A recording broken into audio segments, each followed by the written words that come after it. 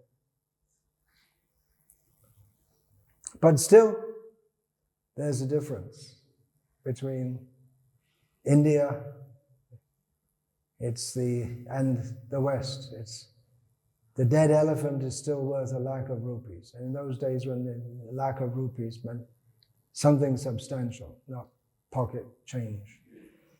The people, I can imagine some people, they go out for a party in Bombay or something, Delhi, and they can splurge a lakh of rupees just like that. You wouldn't be able to do it previously. You can have as much tamasha as you like, but you couldn't spend a lakh of rupees in one night. So like that, even now, India is so much more pious than the West. I was saying that there's a lot of difference between preaching in India and the West. The kind of talk I gave last night, you don't preach to people like that in the West. They're so far away. Every little thing you have to tell them. In the Western countries, every little thing you just have to. Of course, in India there are so many misconceptions also, but people can take to this culture more easily. And still there are people who want to follow this. Before we started our farms, we were told no one will come to your farms. No one will come. So some of our devotees thought, well, we'll go, and if anyone else comes, good for them, but we'll go. And then others want to come. And people are sending their kids from different parts of the country to study in this Gurukul because they want their children to be devotees. Even now, there's great hope. And distributing this Bhagavatam is great program. There are so many good programs. The success of this temple, when it opens, it won't be, well, there's quality and quantity. We want many, many people to come, but we want to see how people are taking up seriously Krishna consciousness. It's not meant to be some kind of spiritual Disneyland that people just come, ooh, and take a photo and go away. But they're supposed to take a Bhagavatam and go away. That's the real success. When you've been through everything, okay, here's your, I told in Tirupati, I told the devotees there, you should be distributing so many sets of Bhagavatam here. People are in a pious mood, they're coming. Throughout the day, make presentations, and people can just swipe, get a Bhagavatam, and then you ship it to them. Every day they should be distributing 100 Bhagavatam sets. And this, we're seeing, it makes devotees, right?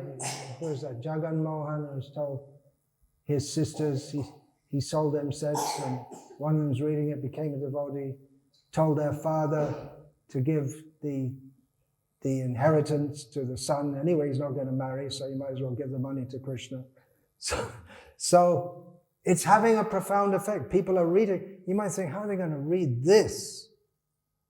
It's so different and so difficult to read, but people are reading it, and it's changing their life, and they're becoming devotees. Srila Prabhupada always said that the best way to preach is distributing his books. It's so powerful, this message of Bhagavatam. This is Krishna. So much work to build a temple, and beautiful Krishna is waiting with Radharani. Come on, finish the temple. We're fed up of sitting here. We want to be in our temple. Come on, finish it. But here he is in the Bhagavatam. Here he is, already there. We're ready to go in every home and change people's lives in a way they cannot imagine. Some of us had this experience. In the Western countries, most of the devotees, especially previously, I don't know, maybe they come nowadays through yoga programs or something, and they come in with all these weird ideas from being brought in by yoga, but most of the devotees, they used to come in through reading Prabhupada's books. Right? We always used to ask, how did you join? And by reading, what was the first thing? Read a book. Yeah, So you don't know when you get that book, you're going to start to read a book. You read so many books, okay, I'll read this. You don't know how it's going to change your life. Because it's Krishna. And just the desire to read that in itself is purifying. Punya Shravana Kirtana Hridyanta Stohya Bhadrani Vidhunoti Suhrit Satam. Krishna immediately begins the purifying process. Just when we start to read these books, we have no idea, no devotion, but there's something there. It's there in everyone. Avabodha Atma means Krishna doesn't forget who he is. We've forgotten who we are. It's there in everyone's heart. And many people, they're just waiting for that. Srila Prabhupada said that Chaitanya Mahaprabhu said his name would be preached all over the world. That means there are many people all around the world just waiting for that Krishna consciousness to come to them. And this is the best way to reach them, by giving these books. When people they can understand this is something serious. And they can understand the person who's giving them the set of books. He's serious. He's not doing it for the money or whatever. If you want to get money, you send, I don't know, some plastic dolls or I don't know, there's so many things you can sell for sense gratification. But selling books of a subject which it's intellectually difficult to understand, it's demanding in so many ways to read it, to understand it, to follow it. People can understand that the person who is selling this, he has no personal motivation, but he has a strong motivation, because they may not go through all this thought process, but it's going on in the back of the mind that this person has got something from this, and he's not doing for anything personal, means he knows that this is going to benefit me. He's doing it for my benefit. And then you become inspired to read it. And then your life is changed. So we should push on this book distribution. Sets. Distribute sets. You have to have the faith to do it. When you really believe that this Bhagavatam is Krishna, and everyone needs Krishna, then you'll be empowered. And then you won't know what's happening. How the books are going out. You won't know what you're saying. You just become an instrument, and the Krishna's spiritual energy flows through you. And you don't know what's happening. The people don't know what's happening. And they're taking the books, and people are becoming devotees. And then we can gradually, Srila Prabhupada had so many ideas, having Vedic universities, and then you can study. And you could have one professor just studying the whole life, prayers of the personified Vedas. You have that. And then how it relates with this part of Shastra, and this darshan, and this word indicates this, and so many things. So many things. The whole foundation for re-spiritualizing the world is right here in Srila Prabhupada's books. And of course, there's so many other things to do also. Yesterday had another magnificent festival. Congratulations for that. This is the practical you can say the practical manifestation of what's in the books. And Srila Prabhupada is he very much wanted that these dramas, it's like the books in drama form. You get the same message in the drama form. And that was one way in which people, when most people were illiterate, they would by hearing and then by dramas, they would get to know all these things and understand these things. So that was good. That's a high point. People in the West couldn't imagine what kind of cities you have in India where there are no entertainment, there are no bars. There's probably something downtown in the hotel, right? But the local people don't go. It's outstation business people go. There's no culture of going to bars. There's no culture of going to the beach. Can you imagine that in Australia? No, you can't. Australia means beach, right? It's the whole purpose of life is to go on the beach. The young people. And the older people, the men are developing their beer belly, right? With Fosters. And that's civilization, you see. India didn't become civilized yet. There's nothing to do. Nothing to do. But there's entertainments. There's no sports stadium. That's another huge thing in Australia. Sports. They're really into sports.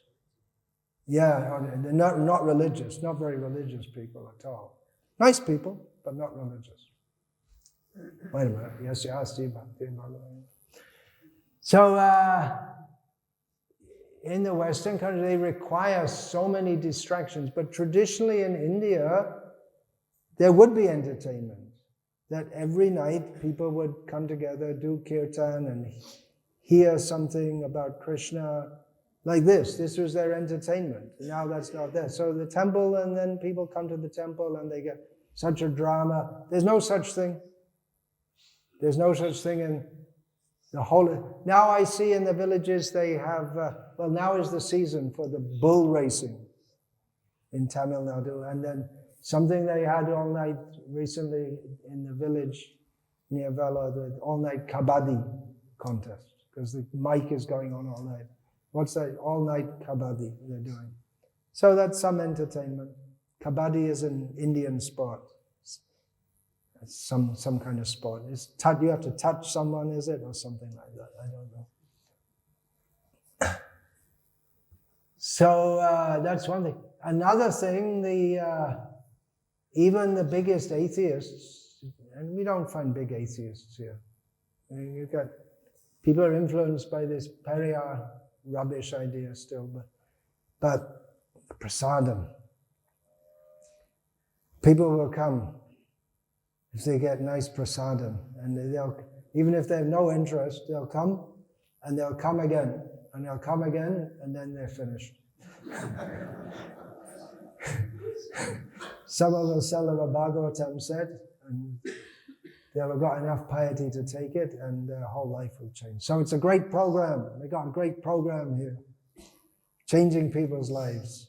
Prabhupada mercifully saved us, so we should go on doing that. Hare Krishna. All glories to Srila Prabhupada. Vancha kalpatarupyascha kripa sindhubhya cha. Patitanam pavanebhyo vaishnavebhyo namo namaha. Dante nitaya churnakam padiyoni patikri vajaka kushatam etat aham bravimi. Hey sadhava sakala eva vihaya durad gauranga chandra charane kurita. Parivaditu jano yata tata ma nanamakara namayam vichara. Hari rasa mandira madati ta nata. Hare Krishna, Hare Krishna, Krishna Krishna. Hare